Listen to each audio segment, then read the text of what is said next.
What film made you say, "Holy shit, there is still 50 minutes left"?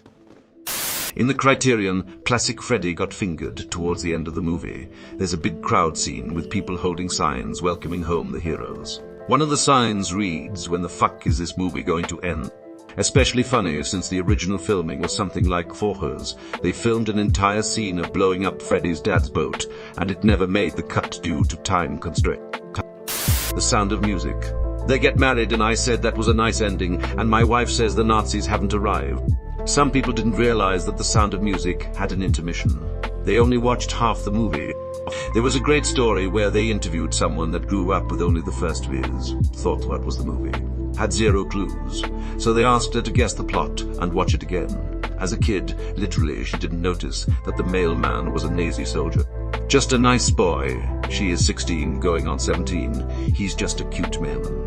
So upon watching as an adult, think it was an NPR story. Fun to listen to. I definitely didn't catch everything as a kid. I first watched Sound of Music in 2012, and I didn't see the ending part until 2015, 2016. It was a giant mindfuck when I found out there was more. Love this review. Pearl Harbor. There's the climactic attack on Pearl Harbor. It's explosive and tragic. So many people getting hurt and killed. And then, the movie slows down and keeps going for another hour. Pearl Harbor is a 2-hour movie squeezed into 3 hours. Roger Ebert. My dad always reminds me that it's a boring love story around the Pearl Harbor attack, not a war movie. If you want a good film with Pearl Harbor in it, try Tora,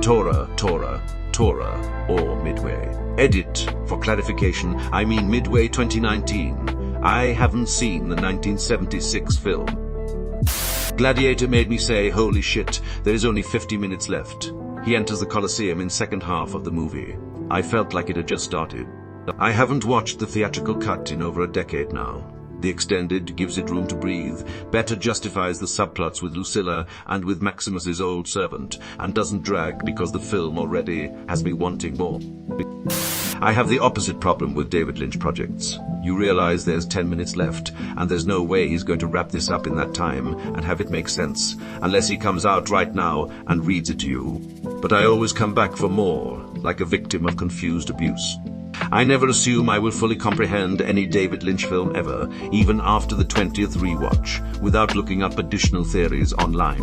I love The Return, but the last 10 minutes of part 18, I was like, please Lynch, I need closure. Titanic, when you put that second tape in the vacuum. Yes, that's how I saw it and couldn't believe there was still a whole tape to go. I will admit that I, then a 13-year-old boy, cried seeing Titanic in the theater, but it was because I drank my Mountain Dew too quickly and didn't want to miss the drawing scene, better than I could have hoped for, and sinking by getting up to use the restroom. It was the closest I've ever come to bursting my bladder. Full Metal Jacket in an excellent way. When I was a kid, my family used to watch this on Laserdisc. I think it's the only movie we had that you not only had to flip the disc, but there was a second disc. I'm pretty sure the multiple intermissions are why it was our family Christmas movie, although my dad claims it's because they sing Happy Birthday to Jesus. Full Metal Jacket fucked me up the first time I saw it. The tone shift was so drastic that I thought someone changed the movie when I went to the bathroom. For horror lovers, The Wailing. Yay, by the time you hit the exorcism scene and realize you're only halfway through. That movie's a fucking ride. I love it. Daft Punk's Electroma. Good fucking God, it was like a solid hour of a robot walking through the desert. Ha ha ha. Yes, and I love Daft Punk. That shit was excruciating, even by French film standard. Transformers Age of Extinction. That movie was so awful, I never even finished it. Spoiler, Galvatron runs away like a bitch, and Lockdown gets split in two by Optimus's thick metal rod. Then Optimus flies into space and says he's gonna destroy his creator. My husband won free tickets. We went to the cinema together. I was actually enjoying it. I found the whole thing ridiculous and not believable, but I enjoyed myself. Then there was a lukewarm time of explosion. And then the movie ended, I thought. I was like, great, 90 minutes is a good length for a movie. And then they went to fucking China and it took another hour to end. It was so incredibly boring, which could all be avoided if they just cut it off at 90 minutes. the extended versions of The Lord of the Rings. Didn't realize how much additional footage there was. Amazing though. I've run out of food and there's still 20 days of film left. Please send help. There are rumors of another supercut with more unseen footage, and I'm absolutely here for it. The Irishman 3.5-hour runtime was a little long for one sitting. I felt The Irishman was too long until I finished it. The whole thing builds up to an ending is such a gut punch. I'm not sure there's much you could cut that wouldn't take away from the weight of that ending. Edit, definitely hard to finish in one sitting thought. Came here to find this. I knew the film dealt with the disappearance of Jimmy Hoffa. Jimmy Hoffa disappears, and there is still an hour to go. Black Adam. I know it was only 2 hours, but to me it felt so much longer. My husband and I thought the same thing. I paused it saying, "God damn, how much longer do we have?" And then saw it was 2 hours total. Felt like a glitch in the Matrix or some shit. In a good way, Barbarian. Was baffled at the midpoint, where the thing you know if you saw the movie happens low. Also Skinamarink. As much as the movie has grown on me, the short film version heck just works better. Barbarian caught me so off guard. I was just like definitely not the direction I was expecting. Pirates of the Caribbean. Curse of the Black Pearl. Not in a bad way. I just remember feeling like I was watching the climax, and then it kept going. Would have agreed with the sequels, but I actually thought the first Pirates was a perfect movie. Blonder. If you watch it at a faster speed, it's almost bearable. The dialogue is so ungodly slow in that movie. I can't express how horrible it is to watch at normal speed because there are long, awful pauses between each and every word spoken.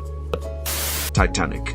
Back in the 90s, where V's were still a thing, Titanic the movie was split between two V's tapes. The first being all about the onboarding and love story, while the second finally was about the iceberg hit and sinking after spending what felt like another hour on the love story. I've always dozed off before the second fast tape got entered, where my family stopped playing part 1 and just goes straight to part 2 whenever we decided to watch the movie after that point. I still remember exactly what the last line of the first tape was, after Mr. Andrews tells them that they have 2 hours at most and Murdoch says there are 2,200 souls on board. The captain turns and says, "I believe you may get your headlines, Mr. Ismay." Black screen. Next tape. And of course in my family the next tape probably wasn't rewound, so we had to sit and wait for that while pointing fingers at who didn't do it. I remember watching it with my parents and thinking if they cut half that romance crap, the movie would be perfect and still get the whole story in, but no, they just don't want to sink the damn ship already. I watched Babylon last night and I was like, holy shit, there is still 2 hours left. Gone Girl. In my defense, I knew nothing about it and thought it was a rom-com chick flick. Must have been quite a surprise. Artificial intelligence. Man, that movie dragged and then finally it had this bittersweet ending and I was like, yay, not my thing, but I can totally see why people like it. And then it went on. Hateful Eight. That movie is one long ass conversation, but in a good way. I like the extended version even better, especially since it's broken down into 4 episodes as opposed to one long ass film. Love that film. My uncle is a hospice having palliative care with his own room a few years ago. I asked him what his favorite films are and I downloaded them and put them on Drive. I know what type of films he liked. He was in his 90s and loved westerns and was fine with violence in movies. So I added Hateful Eight. On the night before he died, he told the nurse he was fine. He was going to bed to watch the rest of the really long film I'd given him, which he said was great. The next morning he got up happy, sat in a chair and died. Wonder Woman 1984. Can't believe I'm not seeing this mentioned already. Edit. I'm not just hating on it. The op scenario literally happened. I remember checking how long was left and saying, Jesus Christ, for real, when there was nearly an hour to go. I think a lot of us just decided not to watch it. The Eternals. It would be better as a Disney show. Even at such a long runtime, it felt like they tried to cram in too much.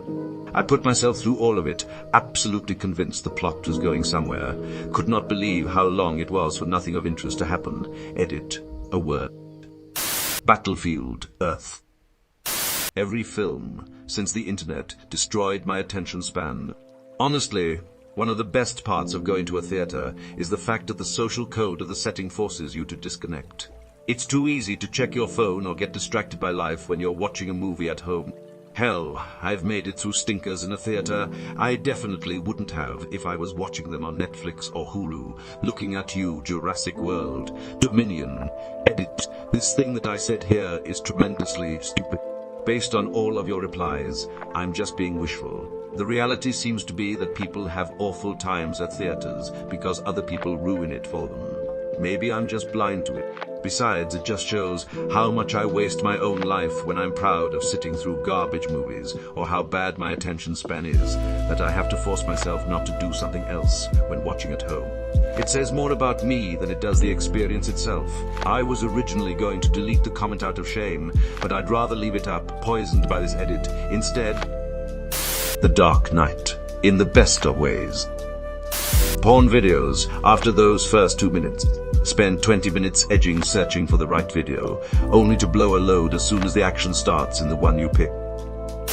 You People on Netflix. That movie was written by a white and black duo, but the dialogue reads like it was written by someone who has never met either race. All 3 of the Hobbit movies, not my cup of tea. It would have made such a tidy single movie. The book is not long, Edit. Yes, I know there's an old Hobbit movie that exists. I've seen it. Black Panther Wakanda Forever. It was just a lot of filler. At least the title of the film is honest. Watched it yesterday. I can't believe it was almost 3 hours. The plot is so thin, and not much really happens. I'm not even bashing it necessarily. I found it enjoyable, but they could have easily cut an hour without affecting the story, really. The new Elvis biopics. I wasn't a fan overall, but holy hell, they could have cut 30-40 mine and ended up with the same film. The film had too much dialogue, needed a little less conversation, a little more action. Star Wars, Rise of Skywalker. 92 minutes and I wanted this shit show to be over. Avatar, over an hour, unfortunately. Thor, Love and Thunder. When we saw how much time was left, we just shut it off.